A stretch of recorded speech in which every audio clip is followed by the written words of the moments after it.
प्रिय विद्यार्थियों, आज हम जानेंगे कोर्ट की अवमानना के विषय में। कोर्ट की अवमानना क्या है, किस तरह से कोर्ट की अवमानना होती है, किस तरह से इससे बचा जा सकता है और किस प्रकार से इसमें सजा का प्रावधान है। 1926 में कोर्ट की अवमानना का अधिनियम ब्रिटिश सरकार थी जब उस दौरान बना था। उससे पहले भी कोर्ट ऑफ रिकॉर्ड्स के आधार पर अगर कोई अवमानना का मामला होता था तो उसमें सज़ा देने का प्रावधान तब भी था, लेकिन पहली बार यह नियम बनाया गया 1926 में। उसके बाद जब भारत आज़ाद हुआ तो 1952 में इसमें कई प्रकार के परिवर्तन करके इसे और सुदृढ़ बनाया गया। 1952 का अधिनियम, कोर्ट की अवमानना का अधिनियम। बाद में अटॉर्नी जनरल थे, additional attorney general S N Sanyal थे, उनकी अध्यक्षता में एक समिति बनाई गई थी कि इसको किस प्रकार से और बेहतर बनाया जा सके।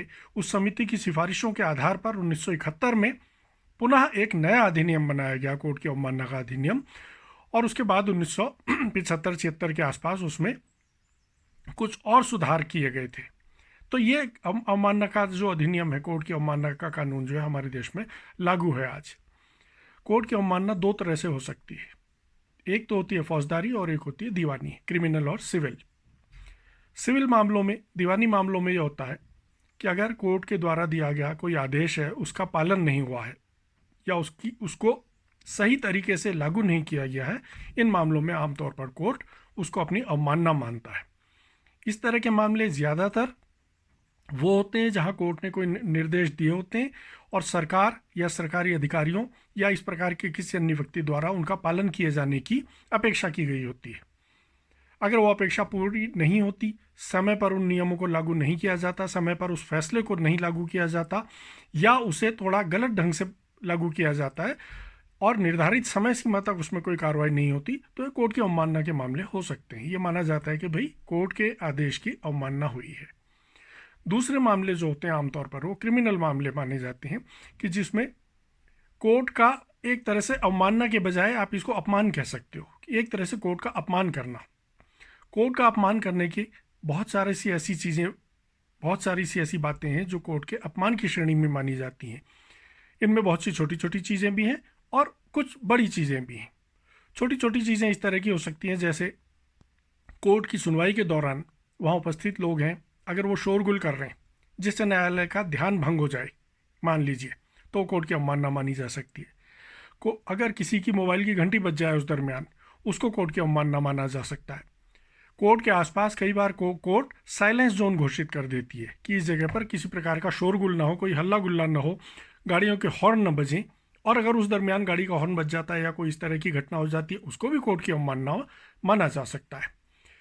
इसके अलावा इससे ज़्यादा प्रमुख, कोर्ट के फैसले को गलत ढंग से उस पर टिप्पणी करना या उसको गलत तरीके से प्रकाशित करना। पत्रकारों के लिए ज़्यादा महत्वपूर्ण यह है कि कोर्ट के फैसले को तोड़ मरोड़ के प्रकाशित करना या उसे गलत ढंग से प्रकाशित करना, या कोर्ट का जो निर्णय है समाचार जब छपे तो उससे ऐसा प्रतीत हो कि निर्णय कुछ और था और दरअसल में समाचार में कुछ और छप गया। ऐसा कई बार हो जाता है। उसके कारण ये है कि कोर्ट की भाषा काफ़ी टेक्निकल किस्म की होती है। कई बार बहुत से पत्रकार लॉ की बैकग्राउंड से नहीं होते हैं और वो उसको समझ पाने में गलती कर सकते हैं। दूसरी बात है कि आमतौर पर फैसले अंग्रेजी में होते हैं और उनका हिंदी अनुवाद करने में भी एक गलती की संभावना रहती है। तो इस चीज़ से पत्रकारों को इस चीज़ के प्रति बहुत ज़्यादा सावधान रहना पड़ता है। इसके अलावा कुछ और मामले भी होते हैं कि कभी कोर्ट ने किसी खास प्रकरण में निर्देश दे रखे होते हैं कि इससे संबंधित समाचार का प्रकाशन न किया जाए। मान लीजिए कोर्ट ने ऐसा कोई डायरेक्शन दिया है, हालांकि कोर्ट बहुत कम मामलों में इस तरह के निर्देश देता है, लेकिन ऐसे बहुत से उदाहरण हैं जहां कोर्ट ने ऐसे निर्देश दिए हैं। तो अगर मान लीजिए कोर्ट ने कोई ऐसा निर्देश दिया है कि किसी विशेष मामले में समाचार उसका फैसला आ जाने तक प्रकाशित न किया जाए और उसके समाचारों का प्रकाशन होता है, तो कोर्ट की अवमानना की श्रेणी में आ जाता है। इसके अलावा कई बार कोर्ट किसी मामले में ये कहता है कि भाई सुनवाई के दौरान यहाँ पर केवल संबंधित पक्षकार ही आएंगे और कोई दूसरा व्यक्ति नहीं आएगा। ऐसे मामलों में अगर कोई जना वहाँ पर जबरन जाना चाहे या जबरन जाए तो उस मामले में भी कोर्ट की अवमानना हो जाती है। अनेक ऐसे उदाहरण हैं जिस समय पर राम जन्मभूमि बाबरी मस्जिद विवाद में जिस समय पर हाई कोर्ट का फैसला आया था उत्तर प्रदेश का, तो कोर्ट ने ये कहा था कि भाई क्योंकि पत्रकारों की बहुत ज़्यादा भीड़ होने की संभावना थी, तो कोर्ट ने कहा था कि भाई परिसर के भीतर कोई पत्रकार नहीं आएंगे। तो कोई पत्रकार परिसर के भीतर नहीं गए, और लेकिन जो कोर्ट का गेट था उसके बाहर पत्रकारों की भीड़ लगी हुई थी। और जैसे ही उसका फैसला आया और संबंधित पक्षों के वकील बाहर आए, तो पत्रकारों ने उनके इंटरव्यू लिए, उनके साक्षात्कार लिए, उनसे जानकारी लेके समाचार प्रकाशित किए, लेकिन भीतर जाने की अनुमति उनको नहीं थी।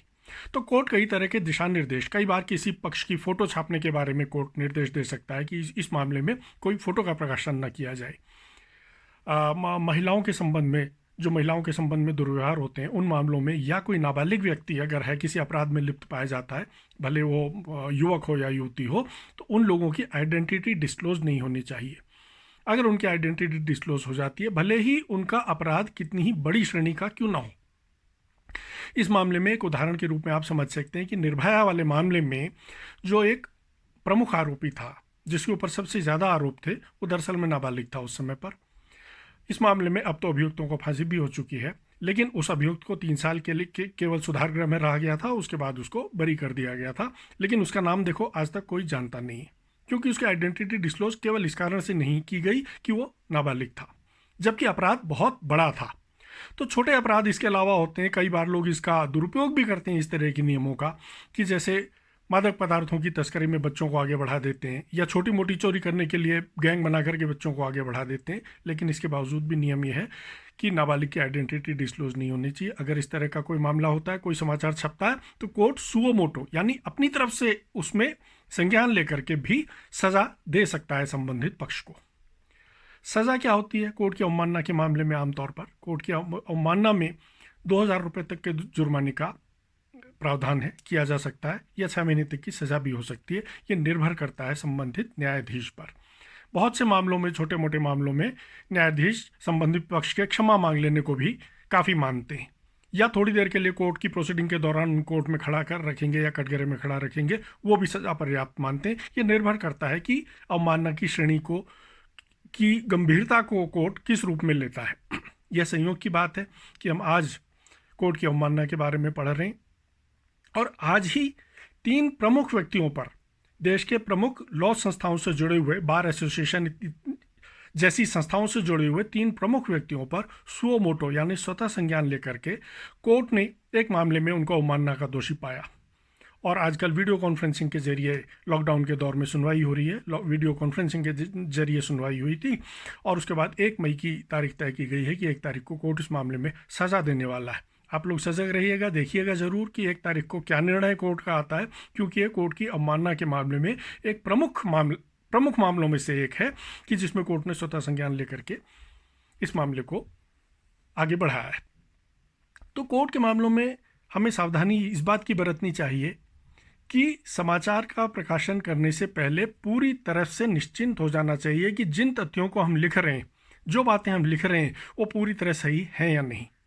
अगर हमें कानून की बहुत ज़्यादा जानकारी ना हो समाचार लिखने वाले व्यक्ति को, तो संबंधित पक्षों के वकीलों से पूछ सकता है, उनसे जानकारी ले सकता है, या कोई दूसरा वकील हो जिसे अच्छी जानकारी हो, उनके द्वारा जानकारी ले सकता है। और बेहतर ये होता है कि कोर्ट का फैसला जब आ जाए, उस कोर्ट के फैसले को पढ़ करके, उसको अच्छी तरह से समझ करके, उसके आधार पर अगर समाचार लिखा जाए तो सबसे सुरक्षित तरीका है। अब आजकल कंपटीशन की व्यावहारिकता क्या है कि कंपटीशन का दौर है, सभी समाचार पत्रों को, सभी चैनलों को समाचार जल्दी चाहिए होते हैं, और बहुत से मामले ऐसे होते हैं कि जिन पर देश दुनिया की नज़र लगी हुई होती है। कोई बड़े आपराधिक मामले, कोई ऐसे मामले जिनमें कोई नेता या कोई बड़े अधिकारी या कोई चर्चित व्यक्ति इन्वॉल्व होता है, उन मामलों में डे टू डे की जो भी सुनवाई होती है, निर्णय तो आएगा एक समय के बाद, लेकिन सुनवाई जब हुई, सुनवाई में तो निर्णय नहीं आता हमेशा। सुनवाई के दौरान क्या क्या बातें हुई, कोर्ट ने क्या कहा, क्या सवाल पूछे, उनके वकीलों ने क्या जवाब दिए, क्या दलीलें दी गई, क्या हुआ कोर्ट में, ये जानने की इच्छा रहती है। और समाचार पत्रों का, अपने पत्रकारों पर, चैनल वालों का, अपने रिपोर्टर्स पर बड़ा दबाव रहता है कि जल्दी से जल्दी इन समाचारों को लाएं। ऐसे में आपके पास कोई प्रमाण नहीं होता है कि कोर्ट में दरअसल में क्या हुआ, लेकिन आपको तथ्यों के आधार पर रिपोर्टिंग करना बहुत ज़रूरी होता है कि कोई भी ऐसी चीज़ जो कि घटनाक्रम से जुड़ी हुई ना हो, उसके बारे में रिपोर्टिंग ना की जाए। इस बात का ध्यान रखते हुए अगर आप तथ्यात्मक रिपोर्टिंग करते हो, निष्पक्ष रूप से रिपोर्टिंग करते हो, तो आपके बचे रहने की गुंजाइश बहुत ज़्यादा होती है। फिर भी इसके बावजूद बहुत बार ऐसा हो जाता है कि किसी प्रकरण में थोड़ी सी भी अगर समाचार इधर का उधर होता है तो संबंधित न्यायाधीश काफ़ी इस बारे में नाराज़गी जाहिर करते हैं। पत्रकारों को उनकी नाराज़गी सुननी पड़ती है। सज़ा हो या न हो वो एक बात की बात होती है, लेकिन कोर्ट में उनको न्यायाधीश की टिप्पणियां सुननी पड़ सकती हैं। ये भी अपने आप में एक तरह की सज़ा ही है। इन चीज़ों से बचने का तरीका है कि आप तथ्यात्मक रिपोर्टिंग, संबंधित पक्षों से जानकारी लेकर के, जो दूसरे वकील हैं उन लोगों से जानकारी लेकर के तब जाकर के रिपोर्टिंग करें तो ज़्यादा अच्छा है। इसके अलावा कोई समाचार इस तरह के हैं कि जिनके प्रकाशन के बाद ऐसा लगे कि ये संबंधित न्यायाधीश को प्रभावित करने के लिए प्रकाशित किए गए थे या ये संबंधित किसी एक पक्ष को लाभ पहुंचाने के लिए प्रकाशित किए गए थे। आमतौर पर तो ये माना जाता है कि जो कोर्ट के निर्णय के अधीन जो मामला हो, जो कोर्ट में मामला चल रहा हो, उस मामले में ज़्यादा रिपोर्टिंग की ही न जाए। लेकिन कुछ पेशेगत मजबूरियां ऐसी होती हैं कि रिपोर्टिंग करनी पड़ती है। तो ऐसे में इस बात की सावधानी बरतनी चाहिए कि रिपोर्टिंग से कहीं भी ऐसा न लगे कि वो किसी भी पक्ष को प्रभावित करने के लिए, किसी न्यायाधीश को प्रभावित करने के लिए की गई है रिपोर्टिंग। इसके अलावा न्यायाधीशों के व्यवहार पर, उनकी टिप्पणियों पर या उनकी योग्यता पर कभी भी सवाल नहीं उठाया जाना चाहिए। ये सबसे बड़ी अवमानना होती है। जो संबंधित मामला जो मैंने अभी आपको बताया था, इस मामले में इसी तरह की शिकायतें कोर्ट को नज़र आईं कि कुछ कोर्ट के जजों की कंपिटेंस के बारे में बात उठाई गई थी। उनको उस पर्टिकुलर केस को सुनने संबंधी उनकी जो पावर्स हैं उसके बारे में सवाल उठाए गए थे। तो इस तरह के अगर सवाल उठाए जाएं, इस तरह की बातें जजों के व्यवहार के बारे में या उनके क्षमता को लेकर के अगर कोई बात टिप्पणी की जाती है तो ये अवमानना का कोर्ट इसको अवमानना का सबसे प्रमुख कारणों में से एक मानती है और मामलों में अनदेखी कर सकती है कि इनको इन मामलों में अनदेखी नहीं की जाती।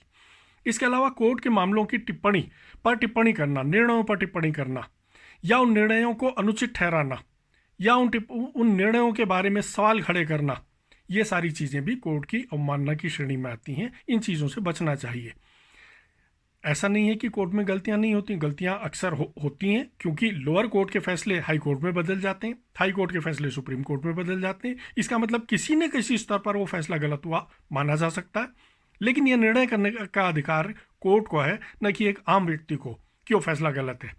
हाँ, जब उच्च न्यायालय, उससे ऊपर के न्यायालय द्वारा वो फैसला आ जाता है या फैसला बदला जाता है तो ये कहा जा सकता है कि नीचे के निर्णय, लेकिन उसके बावजूद भी कोर्ट के ऊपर सवाल नहीं उठाए जाते। ये माना जाता है कि कोर्ट के समक्ष जो उपलब्ध साक्ष्य थे, कोर्ट के समक्ष जो बातें रखी गई थी, उनके आधार पर उसके द्वारा जो फैसला दिया गया वो हमेशा सही ही होता है, ये माना जाता है।